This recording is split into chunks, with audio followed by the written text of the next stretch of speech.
people say things, and I watched Oprah with Michael Singer, Untethered Soul, and I didn't find it to be a great interview because people say things like, "Oh, this is what happens. You do this."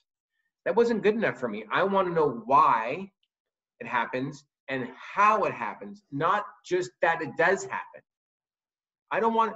Okay, so I have fear and anxiety. Okay, great, and I want to know why it happens. I want to know the mechanisms of why it happens. I want to know what are the parameters of how it happens. I want to know how this all works for me personally, because I don't know if I can unwind it if I don't really know how these pieces fit.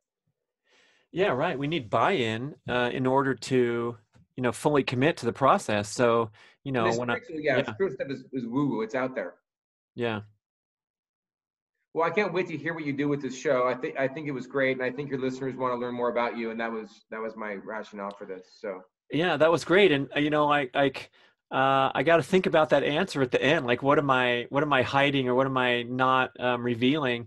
And I'm sure that I might even have a blind spot in the area where I don't know. I mean, but the only thing I could come up with was that I don't, I keep some of my private life private. And I'm not going to talk about, our sexual dynamics. No. But some people do, and they are very popular and very well received. Same with like Casey Neistat, the YouTube guy. He's a YouTube sensation. He's a young guy that publishes a video about his life every day, and he's a very creative guy. And he launched a podcast with his wife.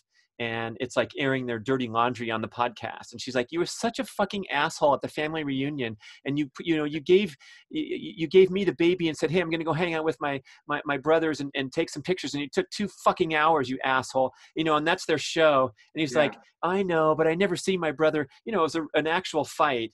And I've listened to it because I just, I just wanted to get the experience of what they're putting out there. And, like Dave Goggins or Dave Goggins. Yeah, Goggins. Yeah. Yeah, I mean, it's all tough love. It's like, what the fuck are you doing sitting on the couch? Get the fuck off the couch. And I'm sure, I'm sure that's how he really is. But love it. People love that shit, but it's kind of it's kind of bullshit. I mean, if you listen to him on Joe Rogan, he was on there for 3 hours. In the first 2 hours, Joe Rogan was, salivating with man crush about this awesome bulletproof Navy SEAL guy that was indestructible. And then like in the last hour, he's talking about like, "Yeah, man, I blew out all my hormones. So I'm taking everything. I'm taking testosterone. I'm taking growth hormone. I'm taking thyroid. I'm taking this. I'm taking adrenal." And it's like, yeah, so this is the guy that we're reveling in society as the ultimate indestructible human. And he's talking about, he ran a 100-mile race where he collapsed at mile 80, and instead of going home, he somehow read the last 20 miles. And then his wife had to drag him up the stairs of their apartment complex while he was shitting all over the stairs of their apartment complex. And boy, man, that was really tough that you finished instead of quit. Most people would have quit at mile 80. And I'm like, yeah, man, I would have quit at mile 80 because I don't want my wife dragging me up the stairs while I'm shitting myself, So yeah, totally, yeah. Here's what I'm hiding, is that freewheeling, off the cuff critique of other thought leaders or things that I call out as bullshit. I keep that private, or, talking to you here, although I'm still recording. So I might put this as a breather show if I have enough guts, but I'm kind of this is it, Dave. You just got me lit up. I'm a very agreeable interviewer. I don't like controversy in my own personal life. I avoid conflict by being silly and maybe dismissive of the actual truth. I kind of work around that, or just swallow it and maybe behave passive aggressively at my worst. But when I'm on the microphone, I'm not going to get into. You're not going to hear a heated debate on my show. Even when I bring on my main man, Rip Esselstyn, who's one of the prominent leaders in the plant-based community, and he's on my show telling my audience that that meat and eggs will clog up your arteries, and they'll block the artery flow in the penis so you can't get an erection, and all this nonsense that's part of the vegetarian dogma. that's dated in science and ignorant of, you know, the recent scientific breakthroughs, but I didn't challenge him on it at all. Instead, I just said, well, you know, we do have some common ground here, which is we don't like the factory farming and the hormone-laden milk. And so, you know, we agree on that and all But that you stuff. don't But have to, you don't have to you can disagree and not have it be a conflict. right. I mean, and disagree respectfully. And that's how I've gone my whole Yeah. life. But I want you to reread the chapter in my book about relationships. It'll take you 20 minutes. I know you don't have a lot of time to read. I'll do it But it tonight. talks about your spouse and the person you're talking to can always be right, and you can still disagree. I understand you told me to pick up our child at 3. I'm so sorry, I heard 4. Yes, you're right. I understand you said 3, but I heard 4. What do we do next? Right. You asshole, you would never pay attention to me. I told you 3 and you don't pay attention. That may be, and I'm sorry if that was the case. That wasn't my intention. I understand you said 3. I'm not going to call you a liar. I'm not going to try to change your mind. I'm not going to convince you that I heard 4. I'm really sorry. What do we do next? You can have that same approach with, you know, I understand your science. I believe you believe the science is true, but I have other things that I've come to agree with. You tell me why these things are wrong if your things are right. I want to hear it. I'm open to it. I Yeah. don't agree, but I respect that you think that. Yeah. Never argue. See, the definition of an argument is trying to change somebody else's mind. Good luck. Right. And if you look at conversations as, I'm not trying to change your mind, granted, if you fight too hard for your side, it's now edging, trying to change their mind. So you say it once, look, I don't understand it that way. I could be wrong. I may not understand it entirely well, but that's what I think right now. You see what I'm Right. saying? And you'll never argue with your guests. I think you have to call people out on that. Yeah. So that's what I'm hiding, is that, you know, that speaking my truth at the expense of being controversial. And it might not be in a guest format, because, you know, I'm inviting guests that are in some ways contributing to the confirmation bias. I'm not going to have people on there that are extremely radical or disparate to what I believe is important, right? Although Yeah. I did try to get Rip on there for a healthy exchange of a counter opinion, but also just offering that opinion out about real life circumstances. I try to stay away from politics on the show, because you can consume politics on other shows. But, you know, Well, part of let me me say wants this. to, what's that? We only see a very small percentage of the light spectrum. Yeah. And Blue. how do we fucking know what a planet looks like when we only see a very small percentage of the light spectrum? Like, anything that we think we know, even from science, is so jaded from our minimal ability to comprehend certain concepts. So Yeah. every opinion that you have and every opinion that he has is certainly and completely biased to your own programming and your own way in which you're filtering science. So it's okay to say, I don't understand it the same way. And that debate to me is incredibly healthy, because I don't know which way to go. I want to hear what you have to say, and I want to hear what you have to say. And I understand your programming is different, and your background is different. And I understand your programming is different, and your background is different. And I don't even know where my programming and background fits in. But listening to both of you speak about your opinions helped me kind of figure out how it fits into my decision-making process. That debate is really healthy to me. Yeah. I think it is. Yeah. And we probably have enough, you know, backstabbing and criticisms to go around. So I don't need to slam David Goggins on my show for putting out a message that can be, you know, extremely warped and unhealthy, and, you know, indicative of his void in his life that he's trying to fill by doing extreme endurance challenges and glorifying those, which many people are drawn to, at the expense of their marriage, their health, their balanced lifestyle, their role as a parent. You know, they're out there pedaling their bicycle, training for the Ironman, and it's really escaping facing the reality of their life. But you're not going to hear me say that on a show and criticize the endurance movement in that manner, or the ultra runners that, you know, I know and Let's love many reframe of that. them. But Let's reframe that. I would reframe that and say, it has nothing to do with Dave Goggins, and God bless him for doing what he's doing. I only wish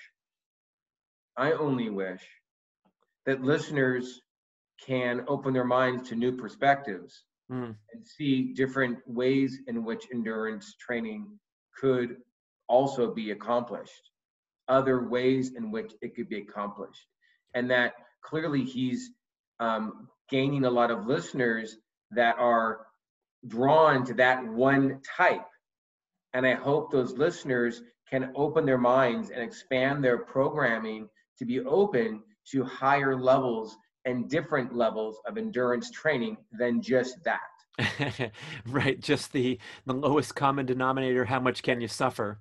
That's kind of how I would frame that, and have nothing against what Dave says, and I don't want to say anything insulting against his listeners, because they're all operating at their highest level of consciousness. Yeah. And let's use their highest level of intelligence instead of consciousness, or their highest level of understanding instead of the word consciousness. They're all operating at their highest level of consciousness, understanding, and intelligence. And I wish they could up level or upgrade those levels to connect to, listen to, understand, and maybe apply other types of endurance training practices.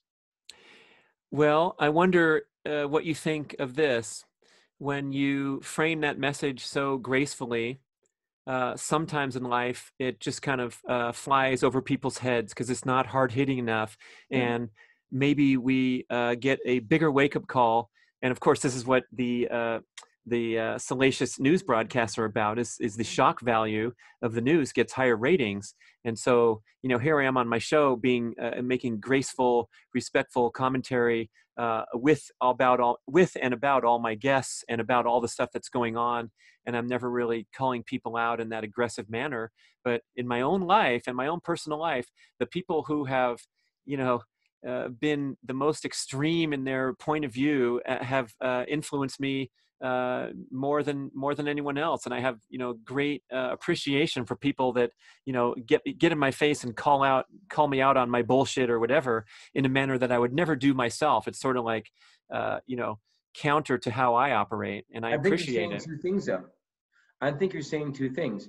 Number one, when you say extreme, you have, when you're defining something as something, and you're using the word extreme as a definition, you have to be comparing it to some other standard.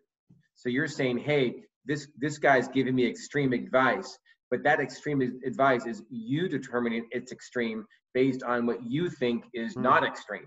And so that's resonating with you. And I think what you're also saying is that a lot of people who are extreme based on maybe the masses have a larger following and have more appeal, and they're getting more followers or more attention. And that is the lowest common denominator for these audiences. Yes, that may be, but there's only so many people that are along the path far enough from the caterpillar to the butterfly that are going to speak butterfly language. And that's okay. There might be a lot more caterpillars out there than butterflies. Dr. David Hawkins, in his science, says 78% of the population is below the vibrational energy level of positive and negative energy. 78% of the world is below the positive line between positive vibrated energy and negative vibrated energy, which says 78% of the population to me is on the caterpillar side and not the butterfly side.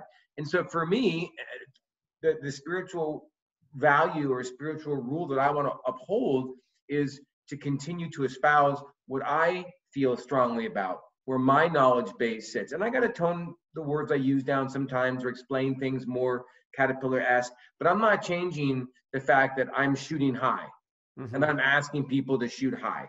And I think you're the same way. You can't be Dave Goggins and speak grunt caterpillar to a lot of people that like it. You're speaking to people that want to be athletes, that want to have peak performance. And that's going to be a smaller audience. And the real thing is to convert the people at the lower levels of consciousness, or the lower levels of endurance understanding, or the lower levels of endurance intelligence, and bring them up. The market is big to bring them up. Yeah. We're hitting this market up here, and other people are hitting it down there. That's great. Like, people compare some of my stuff a little bit as like the next step past a Michael Singer or a Gabby Bernstein.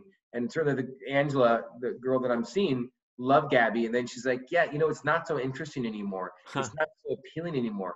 Because now she's going into deeper deeper understandings of the word gratitude than the way she uses gratitude. You know what I'm saying? Yeah. It isn't enough. It doesn't have enough teeth. She's Yeah. graduating to a more intense or deeper understanding of consciousness or a higher level of intelligence, you know? Yeah. Stepping stone. Sure.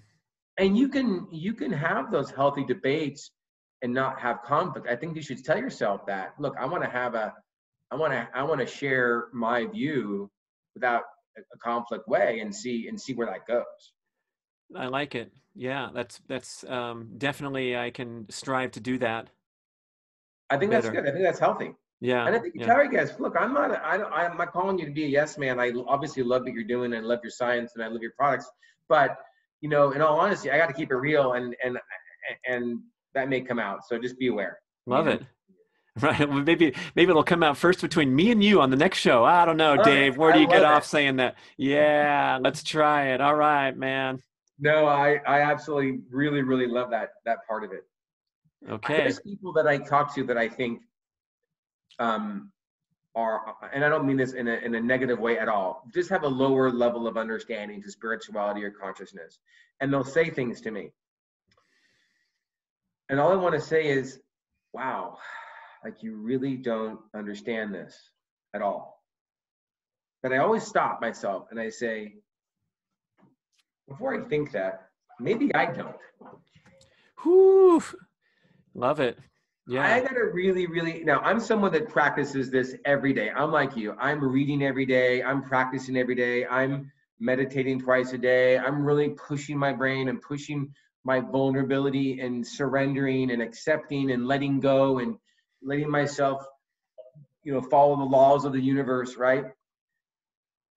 And I'll find someone that maybe has like listened to a couple of Super Soul Sundays and they're telling me what is. And I'm about to go like, and they go, maybe I don't know. Maybe they are right. What could I be missing? You know? Yeah. Yeah.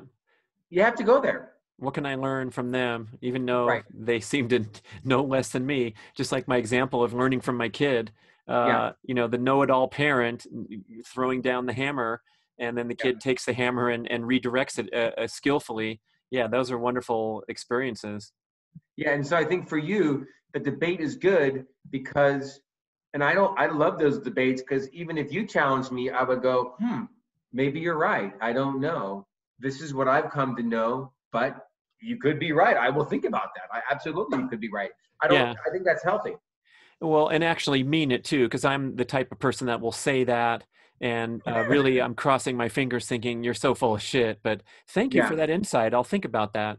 But, you know, it's just like you told me the steps of, you know, I asked you, so I'm understanding, you know, John Gray's insights to be calm, cool, collected male, emotional regulation and you know, keep things under control. But then what if I'm doing, you know, my partner does something that annoys the crap out of me, but I smile, I don't react, I'm okay. But inside I have that reaction. And you said like the next level of growth is to not have it annoy the crap out of you either. So not only do you not have a reaction, you also aren't bothered by it.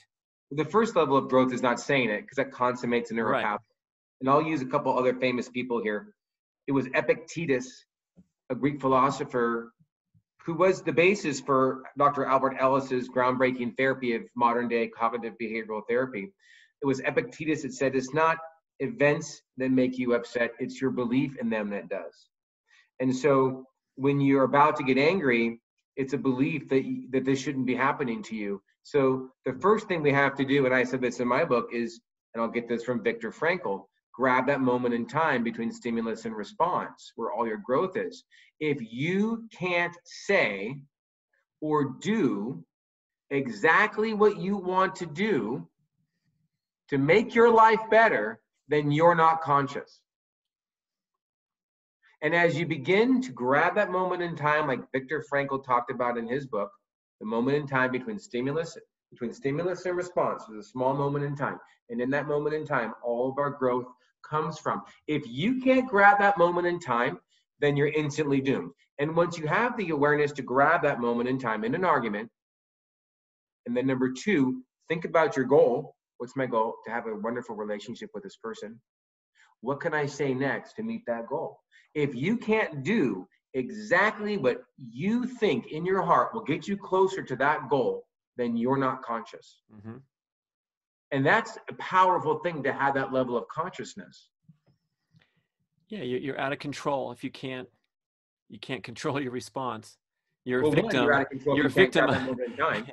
You're a And victim two, of you're all out the of, mean people in your life. what's that? You're a victim of all these people that have wronged you in your life every day. Yes. Right? Yeah. And any level of being bothered, this is where the emotion stuff comes in.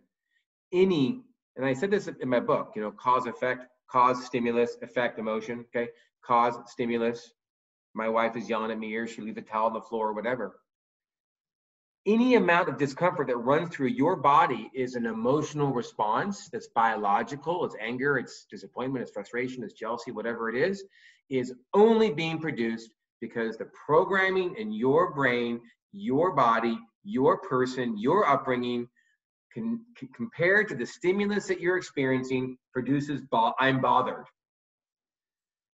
If that programming was different, you came from a poor town in India, or you came from Africa, or you came from a calm Japanese home, and your wife did this, you would have no emotion. Your emotion would be different if the programming was different. And do you believe the programming was mostly loaded between age 0 and 7, like Bruce Lipton? And yeah. Lipton talks about that, but it continues. So this is what happens from 0 to 7. Your operating system gets developed, your lenses, and then you begin to look at all new programming through those lenses. You're constantly being programmed, but you're programmed on the train tracks of the predominant 0 to 7 train tracks. I look at things negative. So your whole life is still gathering programming, but it's on this train track. To confirm the train track. Well, it's any way you grew up. See, look, the human body has one prerequisite for survival. And Dr. Stephen Hawkins said this. And what is the prerequisite for survival? Don't say intelligence. One prerequisite for survival? Yes. I guess being able to breathe comes to mind. Well, I mean, your species. It's adaptability. The species that is the most adaptable will survive. Yeah. But the human body is adaptable, but it also has a thing called homeostasis. And so from 0 to 7, the reason why our brain is programmed the way it is to survive in the environment that it's in. It's like a tree growing around a rock to look for light. We are a biological unit looking to survive in the environment that we're put in. Oh, there's a rock in my way. I'm going to grow over here and get away from this rock so I can get some light. And then we begin to change environments. And the homeostasis is like, wait a minute, this is not the environment I'm used to surviving in. I need to get back to this environment. Breaking homeostasis is difficult. Mm-hmm. We're only adaptable to a point because we may be out of our element and survival is back in our element. So we fight to get back. That's why we hate change so much. It's a biological impediment to survival to change, albeit adaptability is our survival skill. You see what I'm saying? Sure. We're compelled to, in life or death circumstances of evolutionary pressures, selection pressures. So most of our existence has been the compulsion to adapt or die. And so now finally we're here in comfortable modern life where we don't really have to. We can sit and play video games and order pizza on DoorDash for the rest of our lives. And that's where we suffer and we lose our potential for happiness and contentment because we can be turned into softies that have no adaptability and no departure from homeostasis. Right, but it's survivability. Right? And those moments are the human body as a biological unit, like a tree or a dog or a worm, has one algorithm, which is survival, and comfort falls into that algorithm of survival. And so a kid playing video games is in a comfort zone, right? That's a biological drive and an addiction to comfort. It's chemicals being injected for comfort. And spirituality, to me, is making choices beyond the body. Like, I'm going to go jump in a cold tub. I don't know about you, but it's tough every single day I jump in that tub. Has it gotten easier for you? It hasn't gotten easier for me. It's gotten easier. It Yeah. hasn't for both. I get warmer faster. But the part that's easier is once you get in Yeah. and go into my breathing. But I still tell the story in my mind every day. Like, you know what? I should really sweep the kitchen floor first, and then I'll put the crock pot stuff on and Yep. start that 8-hour timer, and then go in the cold tub. And I realize, oh, you're doing it again. So that part, I think, I can't say I've overcome that. Where I'm just like So why is Jocko, that? Let's talk about that. Why is that? Why? I want to know what you know. Why is that? Yeah, it's uncomfortable. Right. So it's the Yeah, biology. It's right. your biological side looking for survival. And the reason why you get in is your spiritual side saying, Mm. I'm going to go beyond what my body wants, and I'm going to consciously make a choice above my biology to do what I know is good for me. I guess that's the same for someone who's trying to run their 100-mile run or climb to the top of the mountain, is they Or know that they diet, have, yeah, or change the diet, I guess, or because relationships, how so in relationships? sex, being swayed by someone that's biologically more compatible, chemistry. I'm going to go sway towards chemistry, even though I know this is bad for me. I'm going to Yeah, sway by chemistry because I yeah. always pick the wrong mate because I don't know, I'm really drawn to them. That's programming. Everything you like, including the color, has been programmed. Now, I'm not saying that someone just plugs something in your head and you're like, oh, you're going to like this. No, it's something you are exposed to. And just because you're exposed to the color red doesn't mean you're going to love the color red. It means the color red is going to affect you. You may hate the color red because you're exposed to color red. But the point is you were programmed because you're getting this in you. You see what I'm saying? Uh-huh. And so now everything you like is programmed. Everything, every opinion you have is on your program. There is no independent thought in your brain because the innards, the computer part of your brain has been programmed. So if we're awakening to this idea and maybe frustrated that um, we're, we're in a rut, we keep getting drawn to the wrong things or things that end up making us feeling unhappy. How do we escape and kind of open the programming, turn on the software to get rewritten? Well, number one, you said the word happiness, and you said it in a way as if happiness always isn't always within you. So that's a belief that you have to have a thing to make you happy. And certainly people want to feel happy. And because they want to feel happy, they think they need things to make them happy. And you really don't. Well, And what if I have shitty programming and I keep right, playing out this shitty right. programming? We Yeah. got to change the programming. So that's where consciousness comes in. That's where spirituality comes in. That's where I use athletics as an example. My legs are tired. You need to stop running now, Brad. No, I'm training. I want to get a world record because I love world records and I'm Brad Kearns and I'm super awesome. So I'm going to keep on going. No, Brad, seriously, like our legs are really tired. We have lactic acid and the muscles are giving us signals that this is really bad. Yeah, I know legs, this is really bad, but I'm going to keep on going. And you can use that same example with happiness. Look, you're really unhappy. Great. Happiness doesn't come from things. I'm going to reprogram my brain with happiness. It doesn't come from things. No, seriously, like we love to eat ice cream at night and we're kind of sad and ice cream makes us feel really, really good. Yeah, but happiness doesn't come from things like ice cream. I know it feels good, but it's not really good. It's a biological chemical of happiness like serotonin or dopamine or the little stuff in my brain that happens to me when I eat ice cream. Okay, so let's not do it.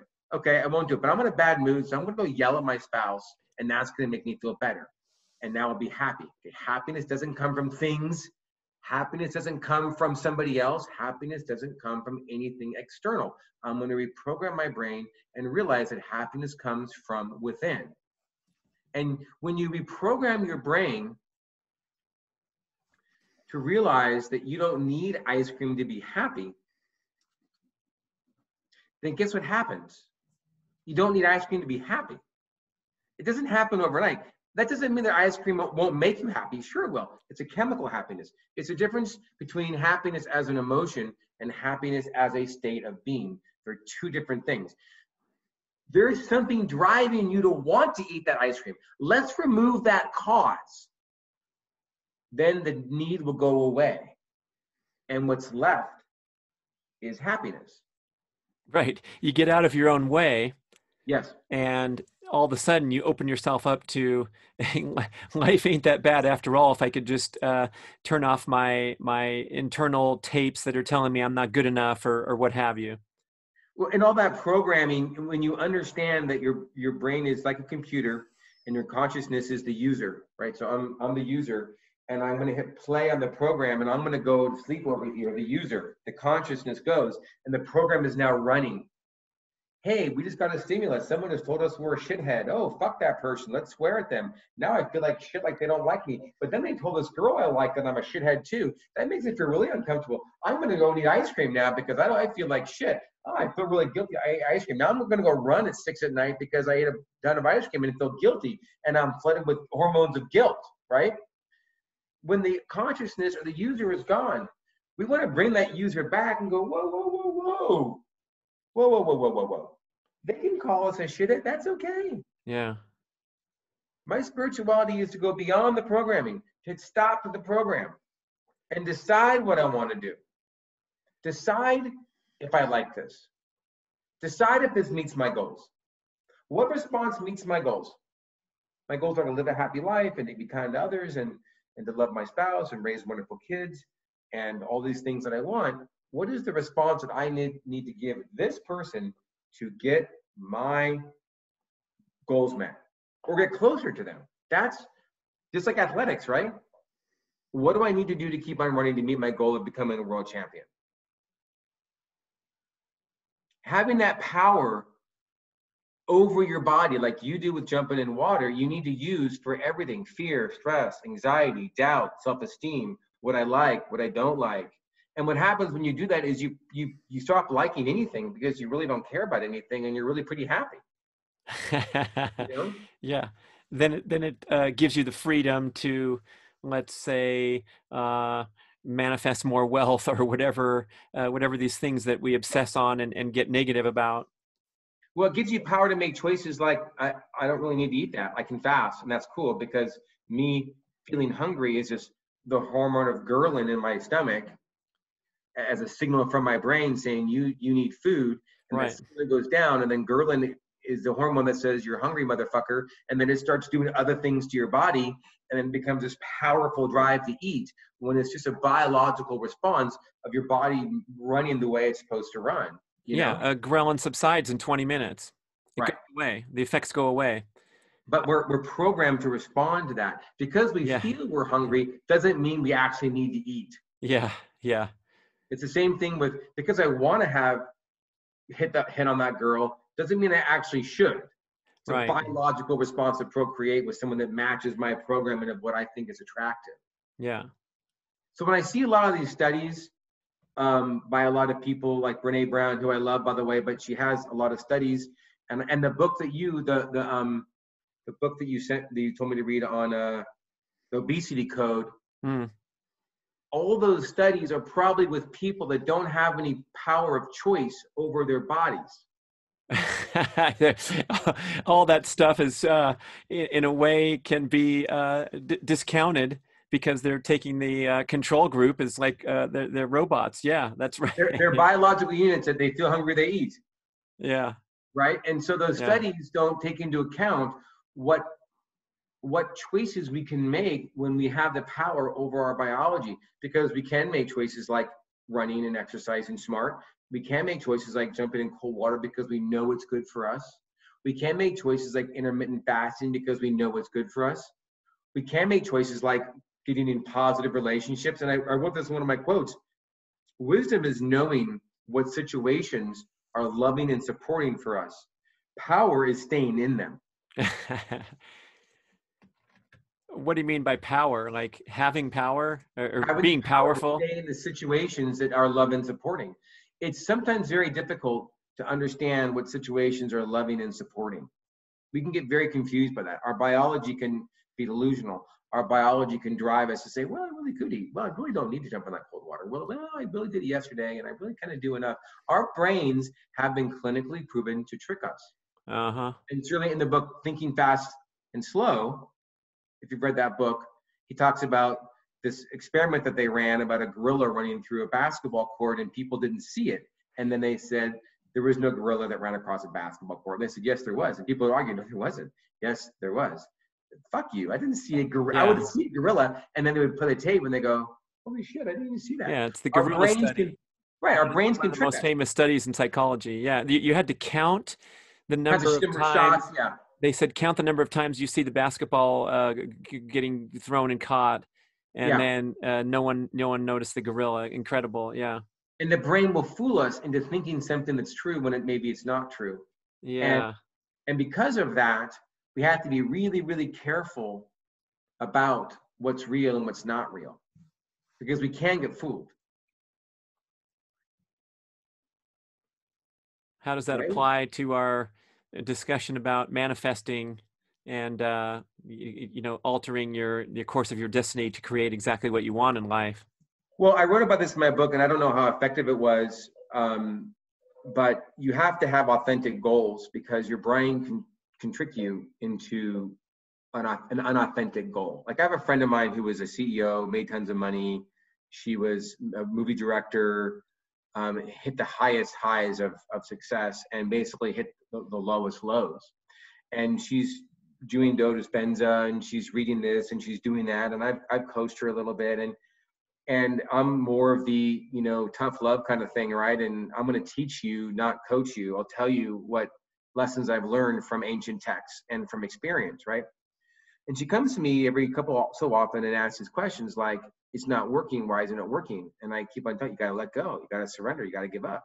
And she keeps on saying, I don't understand what that means. I said, well, someday you will. And she keeps on coming back, and she says, Dave, I'm doing everything right. Why am I not making money? Well, there you have it. Your intentions are not for the right reasons. Yeah.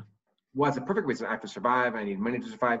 But there's a difference in the intention of just making money versus doing a job that gets me by and allows me the time to focus on what I love doing. Those are two different intentions. Her intention is, I need to be back on top again. I got to get back on top again. I'm going to use spirituality to get back on top again. I'm going to use spirituality to manifest. Manifesting happens when you manifest things for the highest purpose, number one. And number two, you manifest them when you believe they can happen. And to the extent you believe them is to the extent they'll happen, or the rate at which they'll happen. So most people fail in those two reasons. The intentions are wrong, and they don't really believe it. They don't deep down believe it. They're dreaming. They've been told to do their vision board and cut out the private jet that the man of their dreams they're going to call in, who's 6'2" and has a 2-day stubble, is going to come along and take them out of their shitty life. But they don't really believe it. They're just going through the motions, sort of. Right. And I look at my book as like the starting point of being able to manifest, because you follow those 7 habits and practice them, you're going to be able to create an inner stability and an inner voice that supports your next step rather than sabotaging it. So if you don't have fear for the outcome, you do accept things for how they are. You don't judge yourself or other people. You do live with love and compassion. You do focus on happiness as a state of being, not an emotion. And you do have faith. You nail those things, and I mean, it might take years. You nail those things, the next step is easy, which is, I don't need to worry about making money because I'm happy, but I really love this. And I really want to have tremendous amount of success in this. And then all of a sudden, these things will begin happening because you're not sabotaging yourself anymore. Right. I need this for money. I need this for stature. I should have this. They shouldn't. Why are they getting promoted and I'm not? All that judgment and that the unacceptance and lack of faith. You have to have faith to let go. Yeah, Luke Story on my show said that you have to be in a state of extreme gratitude for where you are and what you have right now in order to, tee yourself up to manifest further abundance. And I thought that was a really nice way to put it, because most people are looking at this from a point of desperation. And, Well, let's talk about gratitude. You're reprogramming your brain to say, outcome doesn't matter. I'm grateful for what I have. And I use a phrase, life is enough. Life is enough. I'm alive. Okay. Number 2, gratitude is, I'm accepting what I have. I'm not afraid of what I don't have. Desire is fear. And I'm accepting what I have. Okay. Number 3, gratitude is not judging other people and yourself. because judgment requires a standard, and you need a standard to judge against. When you're grateful, you remove that standard. Okay. Number 4, gratitude is a step towards happiness. I'm happy with what I have. I truly am grateful for what I have. I'm happy with what I have. I'm grateful for being alive. Okay. Number 6, love and compassion. Compassion is a misdefined word. We can get into that later. But gratitude is giving. I'm so thankful for what I have. I can give some of it away. I don't need to protect it, right? And faith as well. Let's just say faith. But it's not just having gratitude. It's practicing gratitude, because you have to believe it. And I use my steps as ways to help get there. Like, let's take it in digestible pieces. Not a fear for the outcome, accepting things for what they are, don't judge. These are practices not to stop you from being grateful. Hawkins says that the only real way to increase your vibrational energy is through gratitude and reverence for life. Makes sense. Because all biology can recognize one thing. All biology. Trees, horses, cows, worms, bacteria can all recognize one thing, and that is what supports life. So reverence for life, gratitude, other biological things, their protoplasm, their senses, a worm's sense go up for water. A tree, I need to look deeper roots for water, right? A dog, where can I get food? They'll all go to what they believe supports life. They have sensors in their cells that says this supports life. Right. And as a human, if you give off the energy that you support life, reverence for life, gratitude, then other things will recognize that you support life, and they will feel comfortable around you. They will go to you. He calls it a quantum attractor pattern. And does that include material objects like money, or what is he referencing? Money is a concept. It's an idea. It's just an idea. It's not even real. It's an imagined reality, right? Yeah. Money is just an imagined reality. It's just a thing. I can tell you, the more conscious I become and the more I practice, the easier animals come up to me, because they're not afraid. Right, the animals have that sense, especially the dogs, domesticated animals. They can sense fear, and they can sense the fear in the owner, and then the dog gets on a leash and barks at the other dog instead of just, has a chill encounter in the park. Right. I had this experience where a hummingbird flew into my garage up to the window, and he was bumping against the window. And I walked up to it, and it got a little crazy, and then it stopped, and I picked it up. Huh. A hummingbird. Picked it up, walked it outside, and I just let it go. And it wasn't afraid. I mean, those things like that happen to me more and more. I was in... As you vibrate higher and higher. Huh? As you vibrate higher and higher. Right. There's reverence for life. And so, I mean, I've heard these insights applied to that, manifesting game of attracting people who are going to lead you to open doors and amassing more wealth and affluence. When you're vibrating properly, and then you're open to it rather than closed off with your head down and missing out on opportunities because your mindset's not there. Well, you do send out energetic signatures. Emotions are energetic signatures. You just said it, a dog being afraid of you because you're afraid. You have an energetic signature, whether you like it or not. It is a scientific thing, right? Yeah, the Celestine Prophecy was all about the invisible energy between two people, and there's usually a competition for power unless you kind of learn how to go with the flow and leverage each other's power. And I'm kind of referencing those insights as you describe this stuff. But everything biological goes counter or paradoxical to spirituality, because the biology says live, survive, find things that support us, right? The human body, with its ability for cognition, which no other animal has, is now being paired up with a biological unit. So we're giving biology. Imagine if a dog had the cognition of a human, what that dog would be doing, right? So we're giving our mind cognitive power with our biology, but our mind also acts on behalf of our non-physical side, this energetic side. And the more we stay away from biology, the more power we have to choose over biology. We create more and more reverence for life. We create more and more gratitude. Because a squirrel, if it has a million nuts in its hut on a rainy day in November, is going to go out and look for more nuts the next day, because it doesn't have the ability to say, I'm grateful I have so many nuts. In fact, I have so many I can give them away. It doesn't have that ability. It's going to go out and look for more nuts. It's in its nature.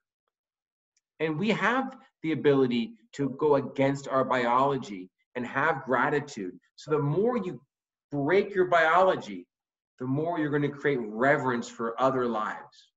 The more you're going to have other beings, it's beyond the brain. It's at a cellular level. Humans and animals will feel safe. They'll feel safer around you. That's just the way it is. And that's where manifesting comes from. You're now pulling these things into you. Yeah, yeah. You know, it still freaks me out sometimes. Something's happened to me and I'm just like, whoa, like that is just too weird. Like, what? You know? Oh yeah, I mean, everyone can reference these stories of life, like the incredible coincidences of feeling desperate and scared because you don't have any money, and then the next day a check arrives in the mail unexpectedly, and all those kind of things that kind of confirm that there's something magical going on here that's beneath the surface of our awareness, or that's measurable by science. I told you the $1 million issue I had with my business. Did I tell you about that story? I don't know.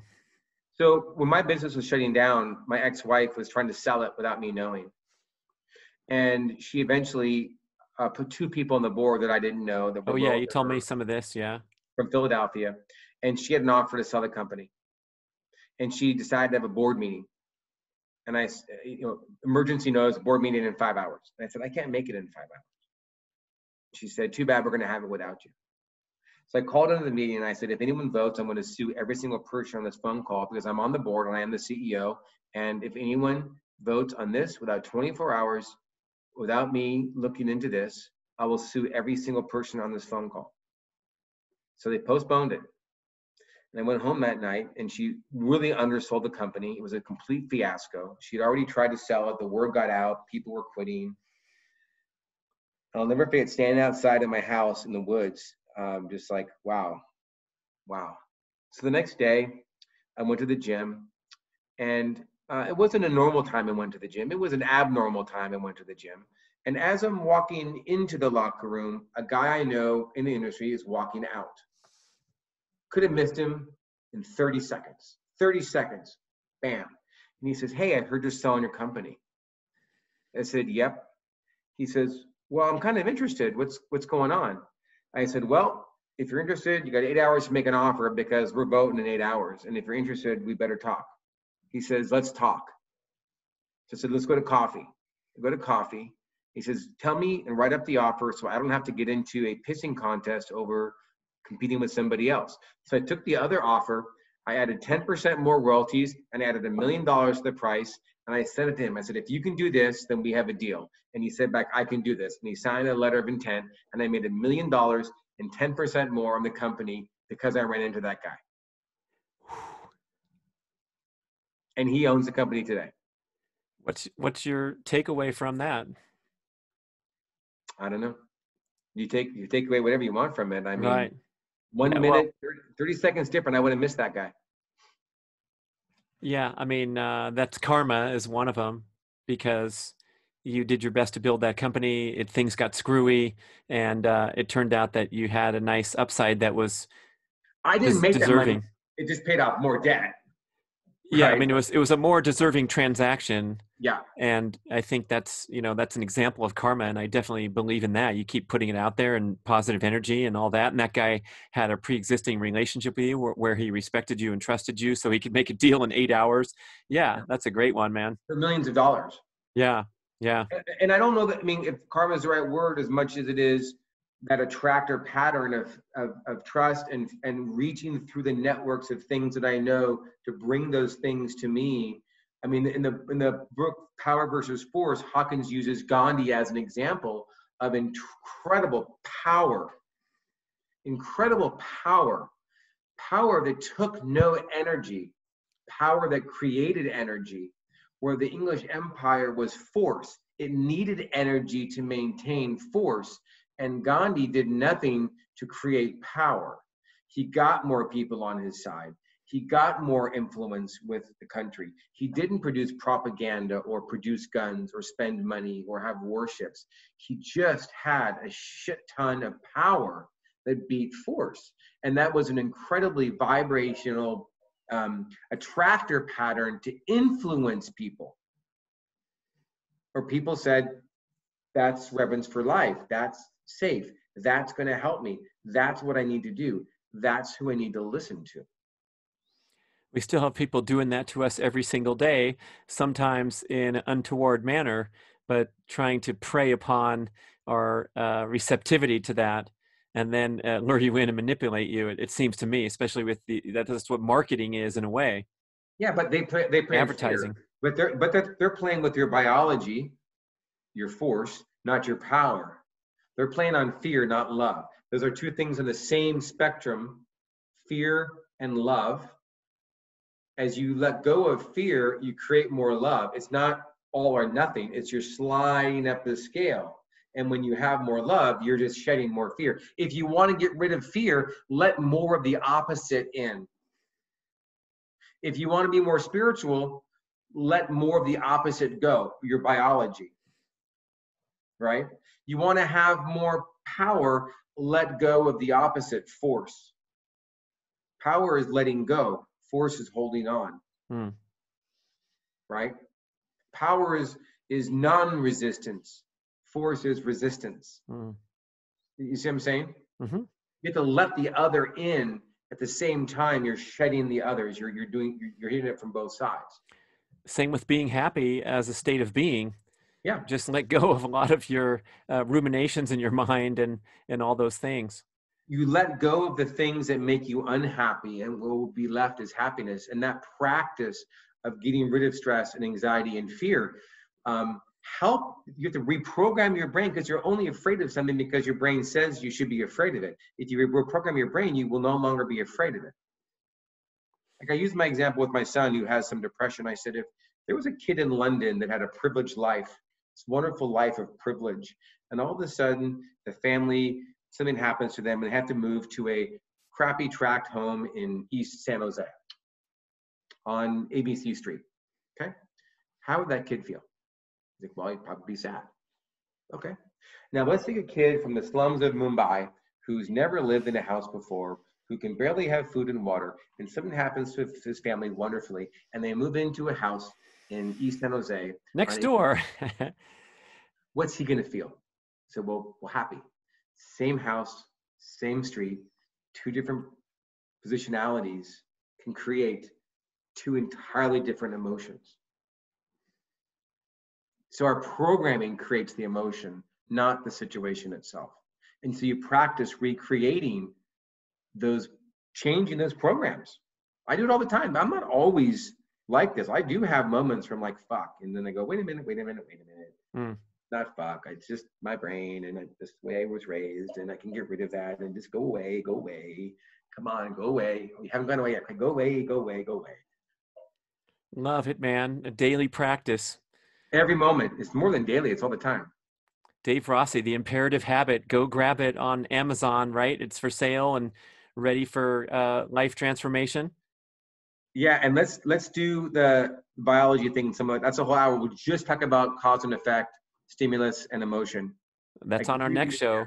What's that? That's on our next show. We had a wonderful show here, right off the cuff, spontaneous. And I thank you for all those insights. That was a great journey. And yeah, we'll get into the biology next time. All right, sounds good. Dave Rossi, people.